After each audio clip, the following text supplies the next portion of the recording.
Bonjour et bienvenue dans une nouvelle vidéo sur ma chaîne. J'espère que vous allez bien mes cocos. Je suis très contente de vous retrouver pour une nouvelle vidéo. Ça faisait longtemps que je n'avais pas publié sur ma chaîne. Je pense que vous l'aurez compris au titre et aussi à l'image que dans cette vidéo, nous allons parler de mon Big Shot 2024. Je précise 2024 parce que ça sera la 60 millième fois que je fais un Big Shot dans ma vie. Et j'espère que je tiendrai cette fois-ci à mon retour au naturel. Dans cette vidéo, j'aimerais vous raconter l'histoire de mes cheveux et ensuite je vous dirai les raisons qui m'ont poussé à couper mes cheveux pour une 60 millième fois. Pour ceux et celles qui sont nouveaux, bienvenue sur ma chaîne. Faites comme chez vous, ici nous sommes entre nous les cocos. Sur ma chaîne, je partage avec vous mon quotidien à travers des vlogs. Je partage aussi des conseils, des idées, des astuces. Si c'est la première fois que vous passez par ici, n'oubliez pas de vous abonner et rejoignez-moi aussi sur Instagram parce qu'en ce moment, je suis très active sur Instagram et vous ratez beaucoup de choses si vous ne me suivez pas là-bas. Donc, n'hésitez pas à me suivre. C'est toujours Priskamba. Je vais vous mettre ça là quelque part. Sans toutefois tarder, nous allons commencer avec la vidéo.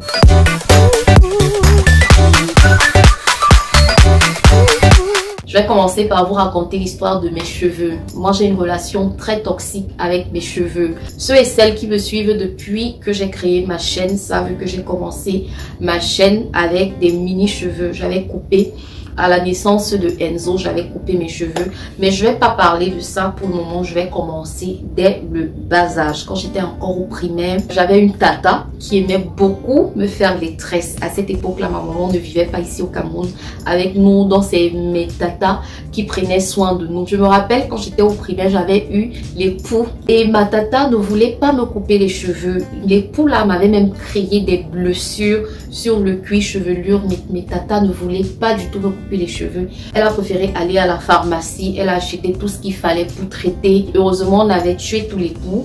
Mais ce n'était pas facile de traiter mon cuir chevelu après ça. Donc, il faut noter que mon cuir chevelu est très fragile depuis que je suis toute petite. Voilà. Quand je suis arrivée au collège, j'ai passé presque toutes mes années de collège avec les mini-cheveux. Ceux et celles qui ont fréquenté avec moi le savent très bien. J'étais presque toujours en mini-cheveux. J'avais toujours ma petite coupe de cheveux là. Mes cheveux étaient presque toujours à ras en fait. Les quelques fois où j'ai essayé de me faire les tresses, c'était du genre lorsqu'on me tresse par exemple dimanche, mardi ou mercredi, les traits entre mes cheveux commençaient déjà à blanchir. Mon cuir chevelu, je ne sais pas ce qui se passait, mais j'avais des pellicules, des grosses plaques de pellicules. Je ne comprenais pas pourquoi. Puis, quand je suis tombée enceinte de Ange, j'ai remarqué que j'avais une belle chevelure. Mes cheveux avaient vraiment poussé. Après, j'ai décidé de défriser. Mais quand j'étais plus jeune, j'avais aussi défrisé mes cheveux une fois. Mais ma maman n'était pas d'accord pour ça. Elle m'avait traumatisée, ma maman. C'est vrai que j'avais été têtue parce qu'elle m'avait demandé de ne pas défriser mes cheveux. Mais j'avais défrisé par têtutesse. Je ne l'avais pas écoutée. Et ensuite, elle m'avait coupé les cheveux avec les ciseaux. Ça m'avait traumatisée. J'avais décidé de ne plus aller à l'école. Et c'était du genre, je ne pouvais pas les mettre au même niveau à part faire la boule zéro. C'est à partir de ce moment que j'avais décidé de ne pas aller à l'école. Bref, j'avais fait toute une crise là. Bref, c'est juste une parenthèse. Mais oui, ça m'avait traumatisée. Ouais, parce que tu sais, lorsque tu viens de défriser tes cheveux, tu les trouves hyper beaux et tout. Moi, j'avais défrisé mes cheveux. Certes, c'était par petitesse, mais j'avais envie de défriser mes cheveux. Je voyais toutes mes copines avaient défrisé leurs cheveux et tout. Et moi aussi, je voulais ça en fait. C'était, je crois, à mon année de première. Oui, j'étais en première et j'ai décidé de ne plus aller à l'école. Après cette petite histoire-là, lorsque je suis tombée enceinte de Ange, j'ai remarqué que mes cheveux poussaient très bien. J'avais vraiment une très belle chevelure et j'avais défrisé mes cheveux, mais je ne les entretenais pas. Et comme j'avais déjà commencé à travailler, j'avais mes petits revenus, j'ai commencé à acheter mes petits produits. Je me rappelle à l'époque, j'avais deux marques que j'aimais beaucoup utiliser. J'aimais utiliser Head & Shoulder. J'aimais aussi utiliser la marque Timothée. Voilà, c'était mes deux marques que j'aimais utiliser lorsque je disais que je vais acheter mes produits hair care. Tellement j'avais de pellicules à cause du défrisage, parce que le défrisage me brûlait. le cuir chevelu. Mais même lorsqu'il me brûlait le cuir chevelu, ça ne m'empêchait pas de mettre en plus de cela la teinture. Donc, je me faisais vraiment du mal et je ne savais pas que c'était vrai. J'étais vraiment en train de détruire mon cuir chevelu, mais ça ne m'empêchait pas de faire des défrisages. C'est un peu ça l'histoire de mes cheveux. J'ai toujours eu un cuir chevelu fragile et je pense que ça s'est beaucoup plus empiré avec les défrisages et les teintures que je mettais sur mes cheveux. Pendant la grossesse de Enzo, j'avais aussi une très belle chevelure. Je pense que je vais vous retrouver les photos là quelque part. Je vais les mettre là quelque part. Je trouvais que j'avais de très beaux cheveux, mais je ne les entretenais pas vraiment. Ça venait comme ça. La seule chose que je faisais, c'était de défriser, faire mes bains d'huile, laver avec shampoing après shampoing. Je faisais pas de masque, je ne faisais pas tout ça. Quand j'ai commencé ma chaîne YouTube, j'ai décidé de traiter ma peau avec des ingrédients naturels. Je vous montrais tous les gommages que je faisais. Après, à un moment, je me suis dit, pourquoi est-ce que je ne chercherais pas aussi des masques naturels que je peux faire à mes cheveux? J'ai commencé donc à faire des masques naturels avec des ingrédients naturels. Et je voyais très bien l'amélioration puisque mes cheveux étaient naturels. Je voyais bien que mon cuir chevelu guérissait. Mais j'ai un problème avec mes cheveux crépus.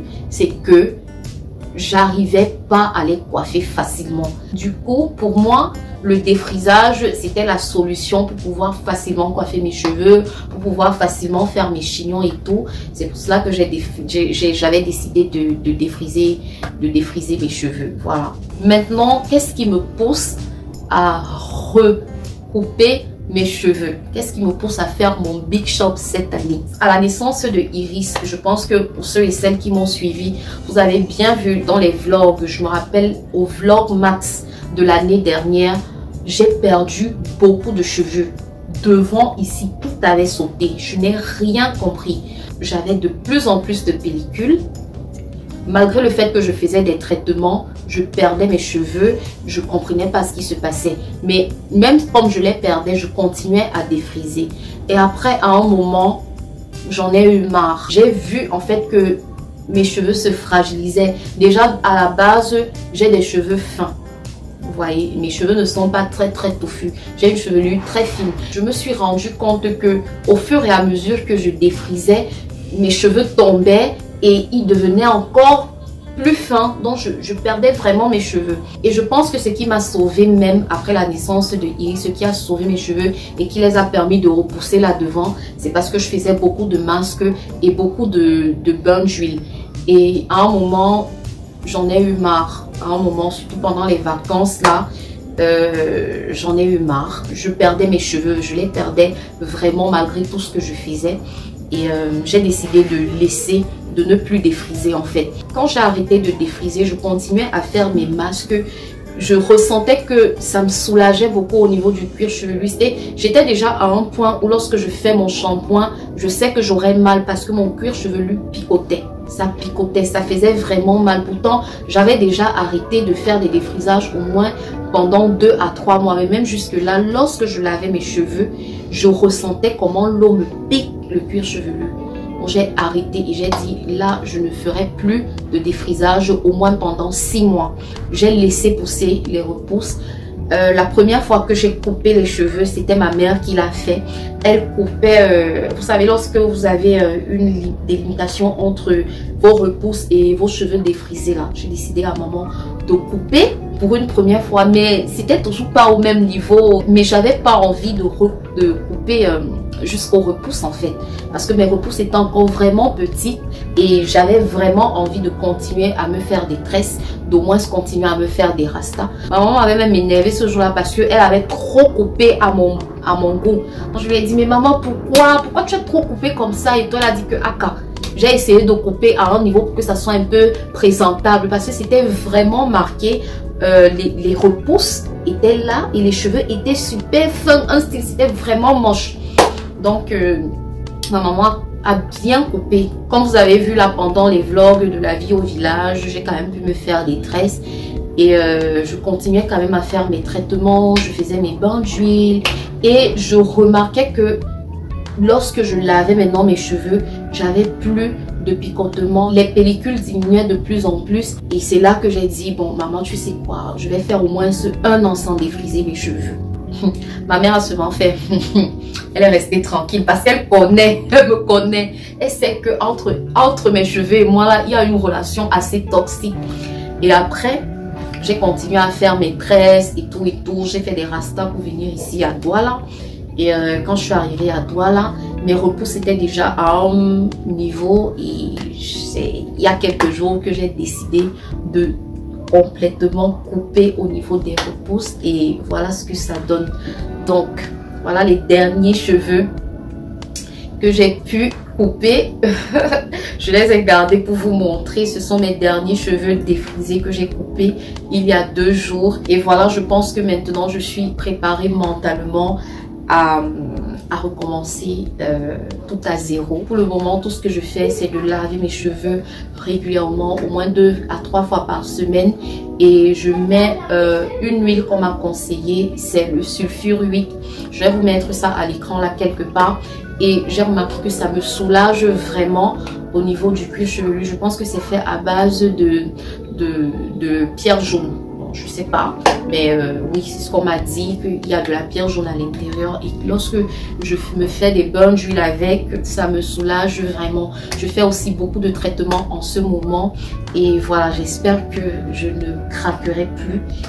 Et que je ne détruirai plus et que je ne déstabiliserai plus mon cuir chevelu jusqu'à ce point, jusqu'au point où j'ai des maux de tête, jusqu'au point où j'ai des picotements et tout. J'espère que je ne craquerai plus. J'espère que dans quelques mois, mon afro sera un peu plus... Ça, c'est mon rêve d'avoir un afro. Et c'est ma fille qui est très contente. Angèle est très contente. Elle m'a dit bravo maman, je suis fière de toi. Yango aussi est très contente. Elle l'aime beaucoup. Et moi aussi, j'aime vraiment beaucoup. Parce que j'ai l'impression que ça m'a beaucoup rajeuni en fait. Donc je pense que maintenant, quand je vais marcher avec Ange en route, on n'hésitera plus à dire que je suis sa grande sœur. Peut-être même on dira que je suis sa copine. Parce que avec mes mini cheveux là, oh là là, j'ai perdu 10 ans.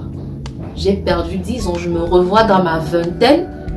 Je me revois exactement dans ma vingtaine. Voilà.